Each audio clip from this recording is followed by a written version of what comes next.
நாளை காலை 11 மணிக்கு தாவேக தலைவர் விஜய் முதல்வராக பதவியேற்கிறார் அப்படின்ற ஒரு தகவல் எல்லாம் வந்துட்டு இருந்தது. தாவேக தொண்டர்கள் எல்லாம் உற்சாகமாக பட்டாசு வெடித்து கொண்டாடி கொண்டிருந்த நிலையில் மெஜாரிட்டியை நிரூபிப்பதில் தொடர்ந்து சிக்கல் நீடித்து வருகிறது அப்படின்ற ஒரு தகவல் தான் தற்போதைய அப்டேட்டாக இருக்குது. அண்ட் நாளைக்கு நடைபெற இருந்த பதவியேற்பு நிகழ்ச்சிக்கான ஏற்பாடுகள் தற்காலிகமாக நிறுத்தப்பட்டிருக்கின்றன அப்படின்ற ஒரு முக்கிய செய்தியை நாம் பார்த்துட்டு இருக்கோம்.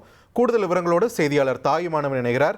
தாய்மானவன், என்ன நடக்குது, எதனால் தற்பொழுது நிறுத்தப்பட்டிருக்கிறது, அங்கே நேரு உள்விளையாட்டு அரங்கத்தில் உள்ள சூழல் என்ன, விரிவான தகவல்களை பதிவு பண்ணுங்க.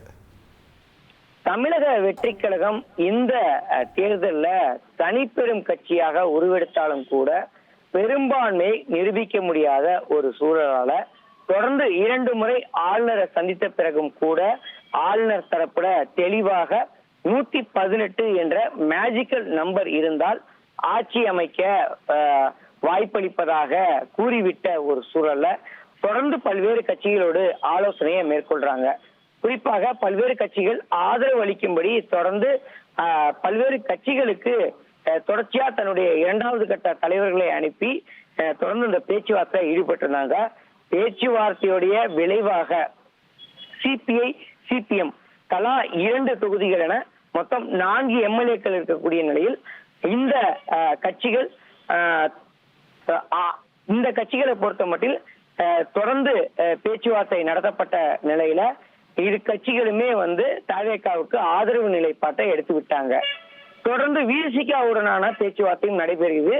விடுதலை சிறுத்தைகள் கட்சியினுடைய தலைவர் திருமாவளவனான அந்த பேச்சுவார்த்தை நிறைவுக்கு பிறகாக திரைவிரைவில் நடைபெற்ற பேச்சுவார்த்தை, நேரடியாக நடைபெற்ற பேச்சுவார்த்தையின் விளைவாக விசிகாவும் கூட்டணியில் இணைவதாக தகவல்கள் வெளியாகி இருந்தது. எனவே ஒட்டுமொத்தமாக அந்த பெரும்பான்மைக்கான தகுதியை தவேகா பெற்றுவிட்டதாக தகவல்கள் இருந்தன. குறிப்பா சிபிஐ, சிபிஎம் தரப்புல பெரும்பான்மைக்கான ஆதரவு கடிதம் என்பது வழங்கப்பட்டது.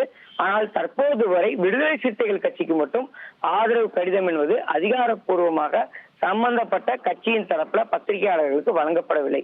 அதே சமயம் இந்த கட்சியின் தரப்புல தவேகாவுக்கு ஆதரவு அளிப்பதாக கடிதத்தை நேரடியாக ஆளுநருக்கு மின்னஞ்சல் மூலமாக அனுப்பப்பட்டு விட்டதாக கட்சியுடைய தலைமை தரப்புல அதிகாரப்பூர்வமாக அவர்களுடைய எக்ஸ் வலைதள பக்கத்துல கருத்து என்பது பதிவிடப்பட்டிருந்தது.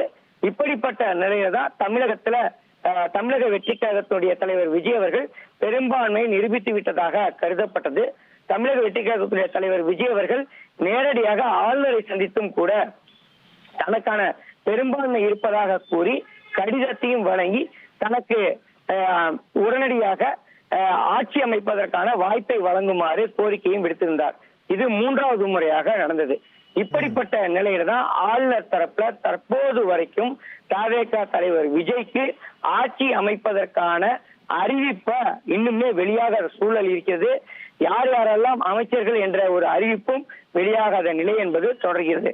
இந்த நிலையில தான் நேரு உள்விளையாட்டு அரங்கத்துல மாறாக சென்னை மாநகராட்சி மற்றும் பொதுப்பணித்துறை சார்பில் தொடர்ச்சியாக பணிகள் என்பது மேற்கொள்ளப்பட்டு வருகிறது.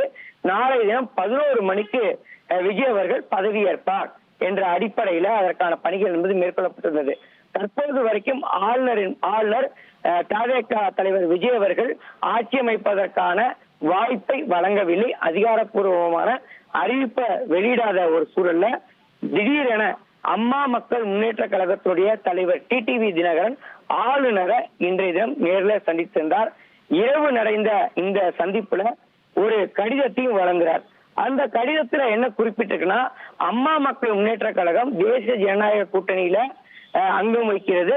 ஒரு தொகுதியில வெற்றி பெற்றிருக்கிறாங்க. குறிப்பா மன்னார்குடி தொகுதியில எஸ் காமராஜ் வெற்றி பெற்றிருப்பதாக அறிவிக்கப்பட்டிருக்கக்கூடிய ஒரு சூழல்ல அந்த கட்சியின் தரப்புல எஸ் காமராஜ் கையொப்பமிட்ட அம்மா மக்கள் முன்னேற்ற கழகத்துடைய பொதுச்செயலாளர் டிடிவி தினகரன் கையொப்பமிட்ட கடிதமானது ஆளுநரிடம் சமர்ப்பிக்கப்படுகிறது. அந்த கடிதத்துல அதிமுக பொதுச்செயலாளர் எடப்பாடி பழனிசாமி பெரும்பான்மை நிரூபிப்பார், அதிமுக பொதுச்செயலாளர் எடப்பாடி பழனிசாமி தான் முதலமைச்சராக தேர்ந்தெடுக்கப்படுவதற்கான வாய்ப்புகள் இருக்குது, அவருக்கு ஆதரவு தெரிவித்து இந்த கடிதத்தை வழங்குவதாக குறிப்பிட்டு அந்த கடிதம் என்பது சமர்ப்பிக்கப்படுகிறது. இந்த கடிதம் சமர்ப்பிக்கப்படும் போது அமமுகவுடைய வேட்பாளர், அதாவது வெற்றி பெற்ற மன்னார்குடி வேட்பாளர் எஸ் காமராஜ் உடனில்லை. பொதுச் செயலாளர் டிடிவி தினகரன் மட்டுமே நேரில் சென்று இந்த கடிதத்தை வழங்குறார். இப்படிப்பட்ட நிலையில தான் தமிழகத்துல என்ன நடக்கிறது, உண்மையாகவே தாவேகா பெரும்பான்மையை நிரூபித்து விட்டதா அல்லது மாறாக வேறு ஏதேனும் கட்சிகள் இணைந்து அந்த கூட்டணியை உறுதிப்படுத்துறாங்களா என்ற ஒரு கேள்வி எழுந்திருக்கிறது. இப்படிப்பட்ட நன்றி தாய்மானவன், உங்களோட விரிவான தகவல்களுக்கு. இவ்வளோ நேரம் நம்ம செய்தியாளர் தாய்மானவன் கொடுத்துட்டு இருந்த அண்மை அப்டேட்ஸை தான் நம்ம கேட்டுட்டு இருந்தோம். நாளைக்கு பதவியேற்பு விழா இல்லை அப்படின்றது மட்டும் நமக்கு இப்போ தெளிவாகி இருக்கு. தாவேக்காவுக்கு ஆதரவாக 118 இடங்கள் கிடைச்சிருச்சு, சீட்ஸ் கிடைச்சிருச்சு, கையெழுத்து கிடைச்சிருச்சுன்னு நினைச்சிட்டு இருந்த நிலையில அதுவும் தற்போது இல்லை, குழப்பம் நீடிச்சுக்கிட்டே இருக்கு அப்படின்றது தான் தற்போதைய அப்டேட்டா இருக்கு. இனி செல்லும் இடமெல்லாம் செய்தி. தந்தி டிவியின் வாட்ஸ்அப் சேனலை ஃபாலோ பண்ணினா செல்ல இருக்கும் இடமெல்லாம் செய்தி. இதோ QR கோட் இப்பவே ஸ்கேன் பண்ணுங்க, ஃபாலோ பண்ணுங்க.